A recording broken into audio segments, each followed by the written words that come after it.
Hi, and welcome again to our Ask Aya segment, wherein I will try to answer the questions that you sent to our Twitter and Facebook pages.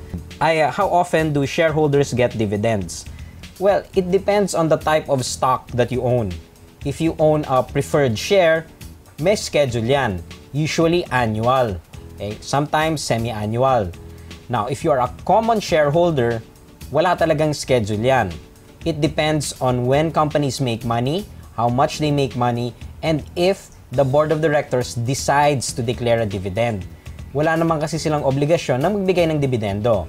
Most companies give common shareholders annual dividends kung magbibigay man lang. Scam ba ang networking? Okay, so we discussed scams today. Networking in itself is not a scam. Okay? Walang masama inherently sa networking. There are a lot of companies all over the world that conduct legitimate business using the networking model.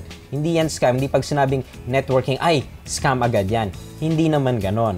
It's just that a lot of scams use the networking model to basically perpetrate what they want to do. So pag may nag-offer sa inyo ng networking, wag niyo agad isipin na scam yan. Talagang tignan niyo muna yung ino-offer sa inyo, do your research, go to the SEC, ask around.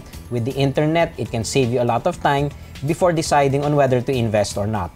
But bottom line, networking in itself is not a scam.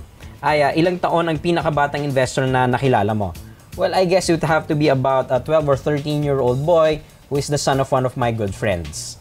Of course, the investments are being overseen by the parents. As of now, I believe that the son is making his own decisions already. Even though the account nasa pangalan pa rin ng mga magulang niya, kumbaga, the parents are just holding it in trust for him. ITF account yun eh. Now, I've always been an advocate of starting children early, so pretty much, once they get to the concept of money and how things are bought and sold, then I guess you can consider opening an account for them and teach them how to invest and grow their money for the long term. Okay, so that's all we have for today.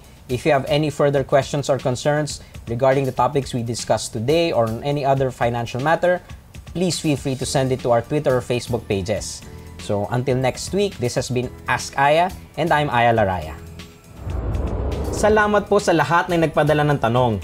Your questions are very important to us kasi doon namin nalalaman kung ano ay i-discuss namin dito sa show.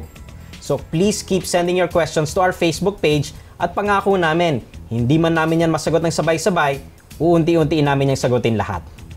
Nakakatakot talaga ang mga investment scams. Pero hindi namin ginawa ang episode na ito para takutin kayo. Gusto lang namin malaman ninyo na totoo ang mga investment scam na ito at lahat tayo pwedeng maging biktima. Ang tangi nating panglaban, common sense at financial literacy. Mga kapuso, layunin ko na maibahagi ang lahat ng natutunan ko tungkol sa investing at finance. Pero tungkulin naman nating lahat na unawain ito upang maayos na maalagaan at mapalago ang perang kinikita natin.